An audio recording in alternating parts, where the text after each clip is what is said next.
পয়গম্বর আরবি সাল্লাল্লাহু আলাইহি ওয়াসাল্লাম একদিন এক কবরের পার্শ্ব দিয়ে হেঁটে যাচ্ছেন।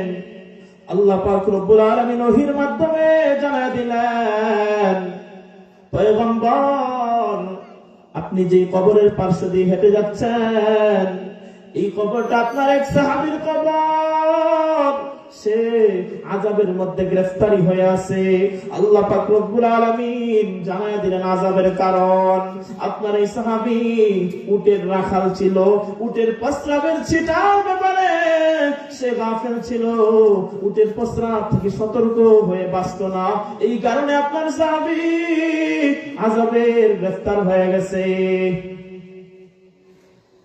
একটু বুঝার ব্যাপার এই জায়গায়, আমরা তো সকলেই হানাফি মাযহাবের অনুসারী।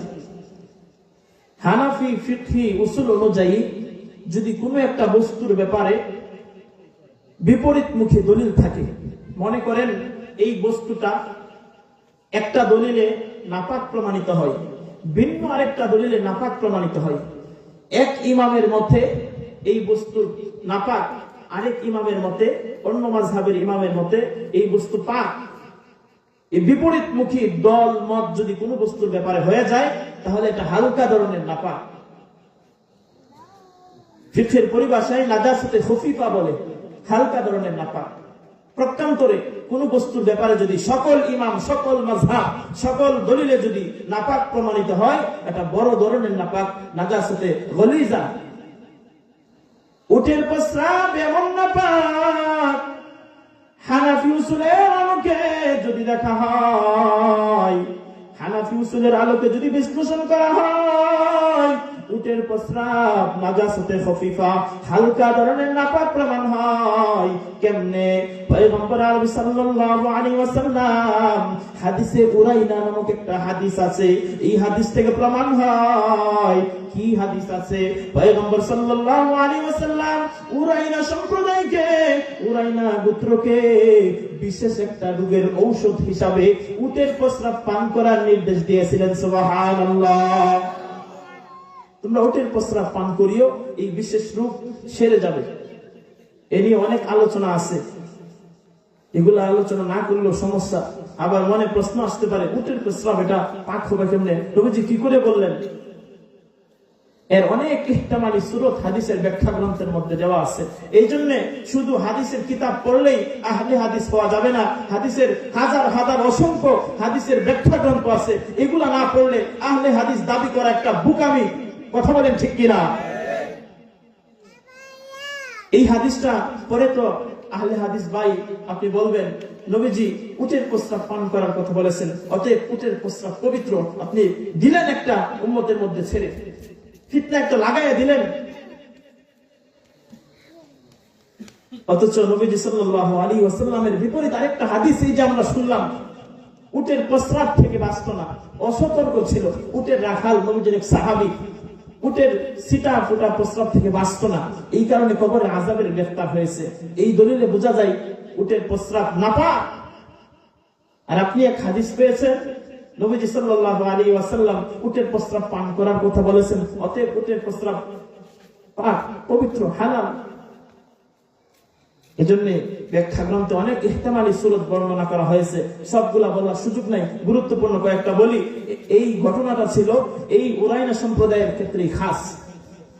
নবীজি শুধু এই একটা গোত্রকেই এই উটের প্রস্রাব পান করার হুকুম দিয়েছিলেন, এছাড়া এই হুকুম দুনিয়ার আর কারো বেলায় কার্যকর হবে না। সুবহানাল্লাহ পড়ি। অথবা ফিকহি মাসাইল থেকে আবিষ্কার করা হয়, যা বর্তমানে কার্যকর করা হবে না। বর্তমানে অনেক মেডিসিন আছে, বিভিন্ন বড় থেকে বড় রোগের অনেক ঔষধ আবিষ্কার হয়ে গেছে। এখন পূর্বের দলিল অনুযায়ী, পূর্বের অনেক আপনার দলিল ছিল এরকম যে অনেক নাপাকি বস্তু ঔষধ হিসাবে সেবন করা যায়। ঔষধ হিসাবে অনেক নাপাক, অনেক হিংস্র পশুর বিভিন্ন অঙ্গ প্রত্যঙ্গ ঔষধ হিসাবে সেবন করা যায়। কিন্তু এই সমস্ত ফতোয়া এখন রহিত হয়ে গেছে, কারণ বর্তমানে উন্নত চিকিৎসা বিজ্ঞান যত বড় থেকে বড়ই রোগ হোক না কেন, সবগুলার ঔষধ আবিষ্কার করে ফেলেছে। সুবহানাল্লাহ। নবীজি সাল্লাল্লাহু আলাইহি ওয়াসাল্লাম উরাইনা সম্প্রদায়কে উটের প্রস্রাব পান করার জন্য বলেছিলেন। বিপরীত দিকে কবরের আযাবের সংক্রান্ত হাদিস বিপরীত মুখী দলিল। উটের প্রস্রাব হানাফি মাযহাবের উসুল অনুযায়ী আমরা বিশ্লেষণ করে দেখলাম উটের প্রস্রাব হলো হালকা ধরনের নাপাক, নাজাসতে খফিফা। কিন্তু মানুষের প্রস্রাব এমন নাপাক, এমন নাপাক, সকল ইমামের দল মতে, সকল দলিলের আলোকে উটের প্রস্রাব নাপাক। অতএব প্রমাণিত হলো মানুষের প্রস্রাব এটা বড় ধরনের নাপাক, নাজাসতে গলিজা। সাধারণ নাজাসতে খফিফা হালকা ধরনের উটের প্রস্রাবের নাপাকি থেকে না বাঁচার কারণে পয়গম্বরের সাহাবী যদি আযাবের গ্রেফতার হয়ে যায়, আজকের যে সমস্ত যুবক ভাইয়েরা মানুষের প্রস্রাব, নিজের প্রস্রাব থেকে না বেঁচে থাকে, তাদের কি পরিমাণ আল্লাহর আযাবের ভয় করতে হবে, কথা বলেন ঠিক কিনা? এজন্য এই প্রথম প্রকারের আলোচনা এখনো চলতেছে। আমি সংক্ষেপে বাকি দুইটা প্রকার বলে দিই। মাঝে মধ্যে আল্লাহ তাআলা আমাদেরকে আযাব, গজব, মুসিবত দেন। আমাদের প্রথম কারণ গুনাহের কারণ। এর থেকে বের হয়ে আসার একটা পথ আছে, গুনার কাজ ছেড়ে দিয়ে তওবার পথকে বেছে নেওয়া। তওবার পথ বেছে নেওয়া, গুনাহের কাজ ছেড়ে দেওয়া, তওবার পথ বেছে নেওয়া। দ্বিতীয় নম্বর আরেকটা কারণ, আল্লাহ পাক রব্বুল আলামিন আমাদেরকে মাঝে মধ্যে মুসিবতগ্রস্ত করেন আমাদের পরীক্ষার জন্য। দুনিয়াতে পরীক্ষা কেউ পাস করলে তার প্রমোশন বাড়ে, কথা বলেন ঠিক কিনা? কিন্তু ফেল হলে